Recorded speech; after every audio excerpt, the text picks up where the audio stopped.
Hai semua, kembali lagi bersama konten matematika.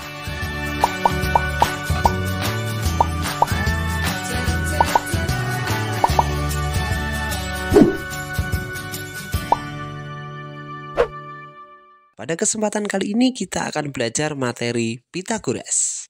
Pythagoras berasal dari nama seorang filosof dan ilmuwan matematika yang berasal dari Yunani kuno pada masa 570 sampai 495 sebelum Masehi di Kepulauan Samos.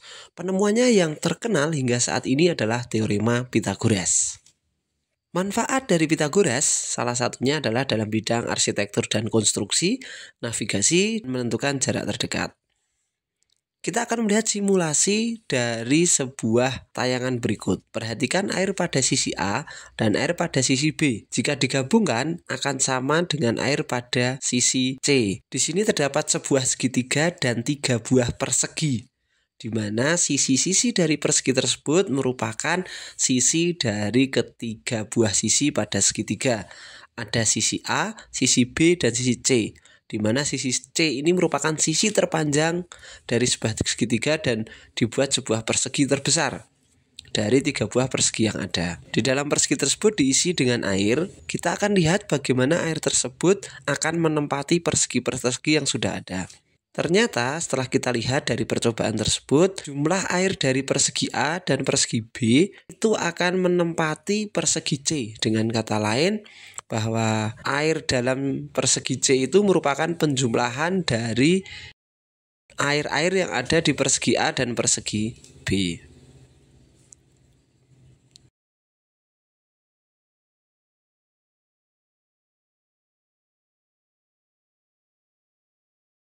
Baik, kita akan lihat simulasi yang kedua. Jika kita buat sebuah segitiga siku-siku seperti pada tayangan berikut, di mana segitiga tersebut bersisikan 3 dan 4 pada sisi siku-sikunya, kita buat persegi satuan, kita buat lagi persegi satuan. Yang berwarna biru memiliki luasan 9 persegi satuan, sedangkan yang warna hijau memiliki 16 persegi satuan. Dari persegi-persegi satuan, kita akan ubah ke sisi dari segitiga yang terpanjang atau sisi miring. Ternyata jumlah persegi biru dan persegi hijau jika digabungkan akan menjadi jumlah persegi pada sisi BC, membuat persegi terbesar, yaitu jumlahnya adalah 25. Kita bisa hitung 5 kali 5 25. Kita akan simulasikan ulang, di mana yang warna biru adalah bersisikan 3 kali 3, yang warna kuning adalah 4 kali 4, dan ternyata hasilnya adalah 5 kali 5. Dari 2 percobaan tersebut kita bisa tarik sebuah kesimpulan bahwa ada hubungan yang istimewa dari sebuah segitiga siku-siku, di mana kuadrat panjang hipotenusa atau sisi miring pada suatu segitiga siku-siku adalah sama dengan jumlah kuadrat pada sisi-sisi lainnya. Seperti ini contohnya. Jika saya tulis huruf di sini adalah sisi A, kemudian di sisi ini adalah sisi B, dan di sini adalah sisi C, maka C kuadrat ini adalah luas persegi sama dengan A kuadrat luas persegi A ditambah B kuadrat luas persegi B. B kuadrat C kuadrat dikurangi A kuadrat. Dan untuk mencari panjang sisi A atau A kuadrat sama dengan C kuadrat dikurangi B kuadrat. Untuk selanjutnya, sebelum kita lanjut ke bagaimana mengaplikasikan teorema Pythagoras, alangkah baiknya kita akan belajar dulu menentukan sisi miring dari segitiga siku-siku, karena terkadang jika posisi segitiganya itu berubah, kita akan sedikit mengalami kebingungan. Oleh sebab itu, kita akan pahami di manakah letak sisi miring atau hipotenusa pada segitiga siku-siku. Di sini sudah ada 4 segitiga siku-siku.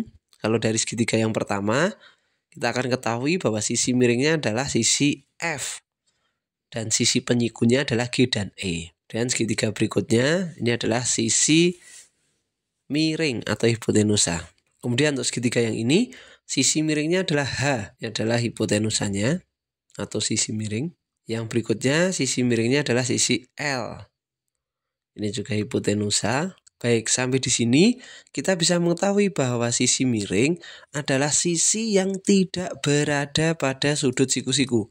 Sedangkan sisi yang berada pada sudut siku-siku seperti GE, seperti IJ dan seperti MK itu merupakan sisi penyiku, yaitu sisi yang mengapit sudut siku-siku itu disebut sisi penyiku. Sedangkan sisi yang tidak mengapit sudut siku-siku dinamakan hipotenusa atau sisi miring. Kemudian pada segitiga yang terakhir kita tahu bahwa hipotenusanya adalah sisi P. Sedangkan sisi siku-sikunya atau sisi penyikunya adalah sisi O dan sisi G. Kita akan latihan dengan beberapa contoh soal. Yang pertama, tentukan panjang sisi P. Di sini ada sebuah segitiga siku-siku dengan panjang sisi penyikunya adalah 4 dan 3. Kita diminta untuk mencari panjang sisi miringnya atau sisi P.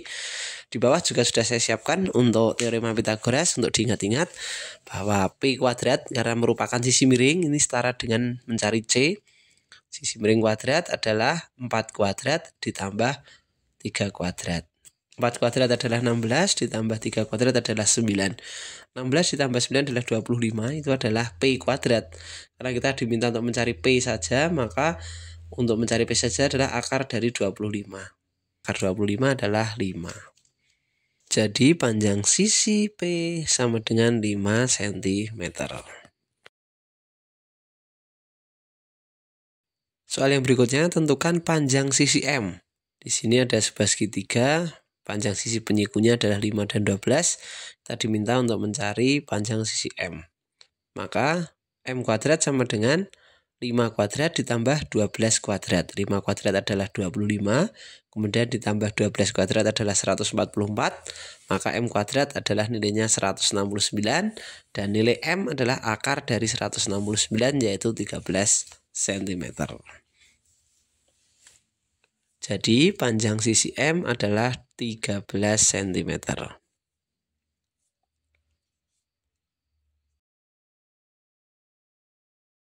Soal yang berikutnya, tentukan panjang sisi N. N ini bukan merupakan sisi miring, maka kita bisa menggunakan contoh pada teorema Pythagoras seperti mencari sisi B atau sisi penyiku.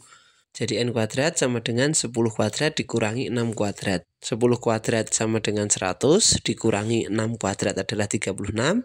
Maka 100 dikurangi 36 adalah 64. Dan 64 ini adalah nilai dari N kuadrat. Maka nilai N saja adalah akar dari 64. Akar dari 64 adalah 8. Jadi panjang sisi N sama dengan 8 cm. Soal yang berikutnya, tentukan panjang sisi N. Masih sama ya, panjang sisi N. Jadi ini bukan merupakan sisi miring. N kuadrat sama dengan 17 kuadrat dikurangi 8 kuadrat.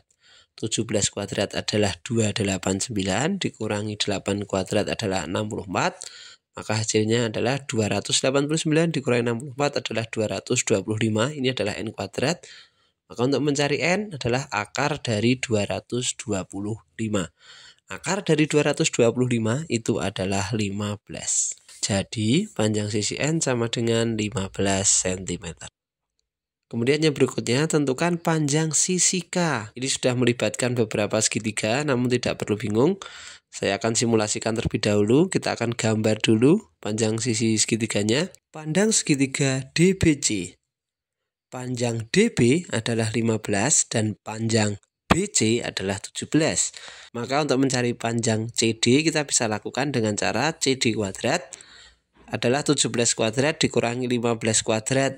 17 kuadrat adalah 289 dan 15 kuadrat adalah 225. Sehingga 289 dikurangi 225 adalah 64. Ini adalah CD kuadrat. Maka nilai CD adalah akar dari 64 yaitu 8. Setelah kita mengetahui panjang CD yaitu 8, kita tuliskan di sini CD adalah 8 dan AD diketahui 6. Dan kita akan mencari panjang sisi K itu sama dengan sisi AC.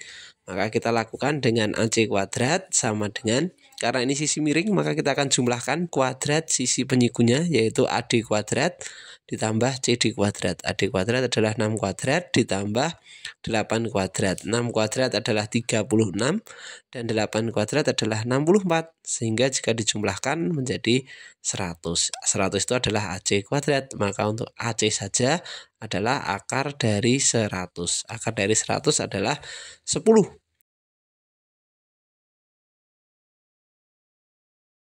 Jadi panjang sisi K sama dengan panjang sisi AC sama dengan 10 cm.